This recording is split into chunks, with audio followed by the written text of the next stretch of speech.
नमस्कार, मी प्रतिभा भार्गव कदम। आज मी काय बनवते ते ओळखा बघू। मी बनवणार आहे कढी। पण कढी तर आपण नेहमी दह्यापासून बनवतो, पण आज मी वेगळ्या पद्धतीने कैरीची कढी बनवणार आहे। कढीपासून मी त्या तुम्हाला सूप सुद्धा बनवून दाखवणार आहे। हे कैरीचं सूप आहे, खूप छान लागतं। तर हा व्हिडिओ तुम्ही पूर्ण बघा आणि कैरीची कढी एकदा तुम्ही करून बघा, खूप छान लागते। तर मी आता रेसिपीला सुरुवात करते, तुम्हाला दाखवते कशी करायची कैरीची कढी। तर मी एक कैरी घेतली, मोठी कैरी घेतली, ती स्वच्छ धुवून घेतली आणि ही कैरी आपण अशी स्वच्छ धुवून घ्यायची।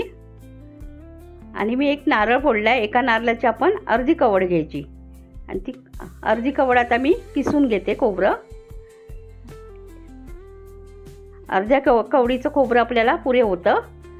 आपल्याला 4 ते 5 माणसांसाठी ही कढी होते, खूप छान लागते कढी।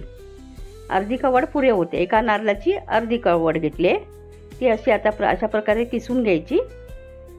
असं हे खोबरे छान किसून घ्यायचं। असे आता बघा झालं किसून। आता आपण ही कैरी घ्यायची, कैरी स्वच्छ धुतलेली आहे, त्याचा देठ आपण कापून घेऊया। देठ काढायचा, नंतर ही कैरी सोलून घ्यायची आहे। ती मी आता सोलरने सोलते, आपल्याला बटाटे सोलायचं असतं त्याच्याने सोलायची। ते कैरीचं साल पूर्ण काढून घ्यायचं। साल जर मिक्सरला लागलं तर खूप म्हणजे थोडं कडवट लागते, म्हणून साल घ्यायची नाही। ही कैरीची साल पूर्ण काढून टाकायची, अशा प्रकारे पूर्ण काढायची। किंवा काही आता मोठी कैरी आहे, मग त्याच्यामध्ये बाटा आहे, तो बाटा पण आपल्याला घ्यायचा नाही। आता आपण एका साईडनी चिरून घेऊया, अशा दोन्ही साईडनी बघा चिरून घ्यायची। आणि ही आता बाटा आहे, बाटच्या साईडला जी कैरी राहिलेली असते ती सुद्धा आपण कापून घेऊया, थोडं बारीक बारीक तुकडे। असं पूर्ण हे बाटाच्या साईडचं काढून घ्यायचं, कारण त्याला ती कैरी लागलेली असते, ती काढून घेऊया आपण। आता हे बाट आपल्याला घ्यायची नाही आहे, बाट आपण ही अशा प्रकारे बाटे असते ती काढून टाकूया। आणि ही कैरी आता बारीक चिरून घ्यायची। बारीक चिरलेली कैरी मी कढीमध्ये वरून टाकणार आहे, कारण ती आपल्या अशी खाताना दाताखाली आली पाहिजे, खूप छान लागते। आणि मोठे तुकडे केले ते आपण मिक्सरला लावून घ्यायचे। अर्धा इंच आलं घेतले, 3 ते 4 मिरच्या घेतल्या हिरव्या, आणि कोथिंबीर घेतली, आणि 4 ते 5 पाकळ्या लसूणच्या घेतल्यात। तर तुम्हाला मिरची तिखट कमी जास्त पाहिजे असेल त्याप्रमाणे घ्या। आणि हे मोठ्या फोडी केलेल्या कैरीच्या आहेत त्या आपण एका पातेल्यात घेऊया, आणि त्याच्यात अर्धा ग्लास पाणी घ्यायचं। आणि हे पाणी आता हे आपण कैरी उकळत ठेवायची। ह्याला फक्त एक उकळी काढायची, जास्त शिजवायची नाही, कारण ते आपल्याला मिक्सरला लावायची आहे। त्याला चांगली उकळी आली पाहिजे, खळखळून उकळी आली पाहिजे, मग ती कैरी पटकन 2 मिनिटात शिजते। ही बघा आता ह्याला उकळी आली, छान उकळी आली, अशी उकळी आली पाहिजे। आता ही कैरी शिजली, आता मी गॅस बंद करते। आता ही कैरी आहे आपण आता एका प्लेटमध्ये काढून घेऊया, कारण ती थोडं 5 मिनिटं थोडं थंड व्हायला पाहिजे, मग मिक्सरला लावायची, मग ती थंड करून घ्यायची।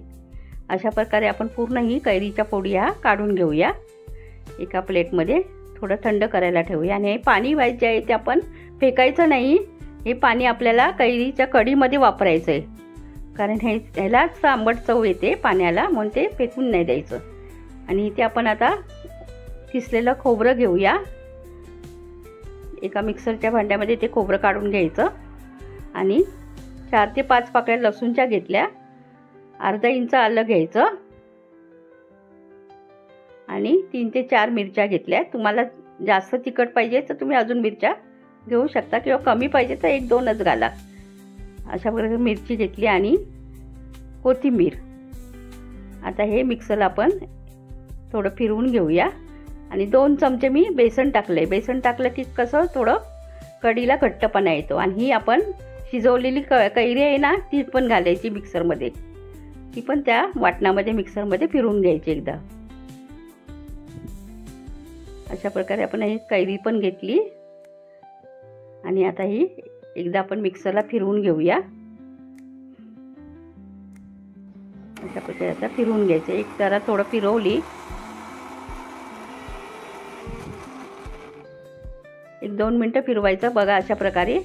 आणि आता थोडा त्याच्यामध्ये मी हळद टाकते, कारण थोडा कलर यायला, म्हणून थोडे अर्धा चमचा हळद घातली आणि अर्धा ग्लास पाणी घालायचं थोडं, कारण याला थोडे लवकर बारीक होतं पाणी घातल्याने. अशा प्रकारे पुन्हा एकदा मिक्सर चालू करून 1-2 मिनटं फिरवायचं. हे बघा आता अशा प्रकारे आपले हे वाटण तयार होईल. आता बघा, आता बंद करायचा मिक्सर. अशा प्रकारे आपलं हे वाटण तयार झालं. आता मी गॅस चालू करते आणि गॅसवरती एक पातेलं ठेवूया आणि आपण त्याला फोडणी द्यायची. तर मी 2 चमचे तेल घालूया. 2 चमचे तेल घालायचं. तेल थोडं गरम करून घ्यायचं आणि नंतर त्याच्यामध्ये अर्धा चमचा राई आणि अर्धा चमचा जिरं घालूया. हे चांगलं तडतडलं की आपण त्याला पुन्हा 3 ते 4 पाकळ्या लसणीच्या बारीक चिरून घ्यायच्या आणि त्या घालूया.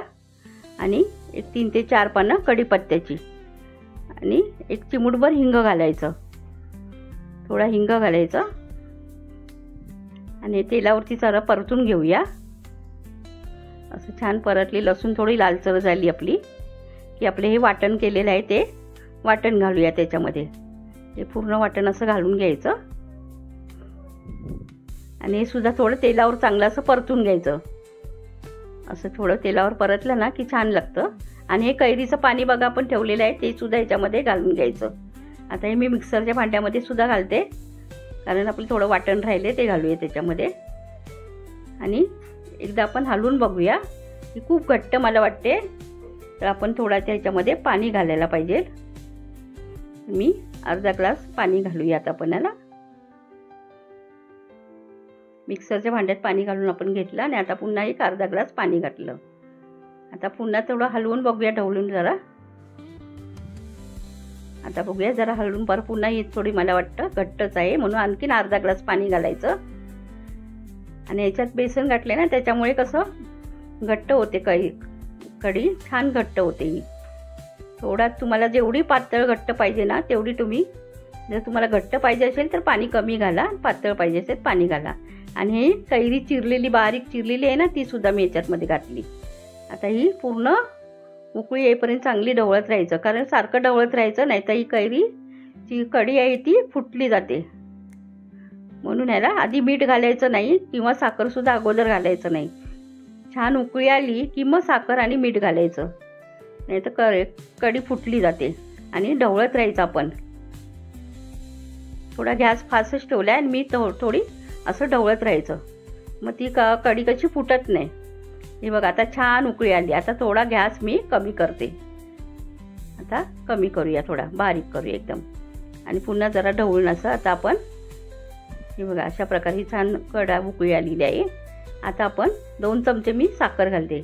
तुम्हाला जर साखर नको असेल तर तुम्ही गूळ घालू शकता. गूळ घातला तरी छान लागते. आणि चवीनुसार आता मीठ घालूया.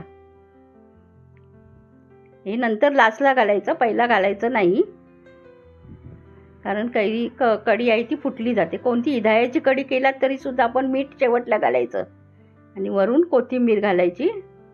आणि पुन्हा एकदा हलवून घेऊया. एकदा असं पूर्ण संपूर्ण मिक्स करून घ्यायची. अशा प्रकारे झाली बघा. कलर किती छान आला ना, मस्त अगदी कलर दिसतो त्या कढीचा. आणि कढी गरम गरम प्यायला सुद्धा खूप छान लागते. अशा प्रकारे आता ही कढी माझी झाली तयार. ही बघा.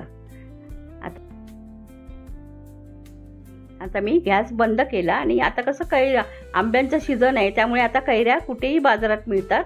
एक वेळ तुम्ही घेऊन या कैरी आणि याची कढी बनवून बघा. आणि अशा प्रकारे कढी, भात, सांडगी मिरची आणि पापड, बस याच्यावर होती कढी छान लागते. गरम गरम भात, सांडगी मिरची आणि पापड, याच्यावर भातावर कढी आपली चपातीसोबत सुद्धा खाऊ शकता. आणि मी आता तुम्हाला सूप दाखवते. हे मी नूडल्स घेतलेत. नूडल्सची शेव आहे ती मी घातली आणि ती कढी याच्यावरती घालायची.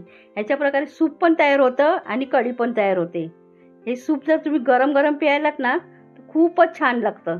एकदा तुम्ही असे सूपसुद्धा करून बघा. कढी बनवा आणि नूडल्सची शेव टाका आणि ते सूप तुम्ही गरम गरम प्या, खूप छान लागतं. हे बघा अशा प्रकारे सूप आपलं तयार झालं. आणि आता वरून मी नूडल्स टाकले. थोडंच करा पण छान लागते सूप. हे प्यायला खूप गरम गरम सुंदर लागतं. तर ही कढी पण झाली आता तयार आणि सूप पण तयार झालं आहे आपलं. तर एकदा तुम्ही हे कढी आणि सूप पण तयार होतं, दोन्ही प्रकार होतात. एकदा तुम्ही ही करून बघा, खूप आंबट गोड असतं आणि ह्या गरमीच्या सीझनमध्ये सूप प्यायला सुद्धा खूप छान लागतं. तर गरमीमध्ये मुद्दाम हे सूपसुद्धा तुम्ही करा आणि एकदा गरम गरम पिऊन बघा, खूप छान लागेल.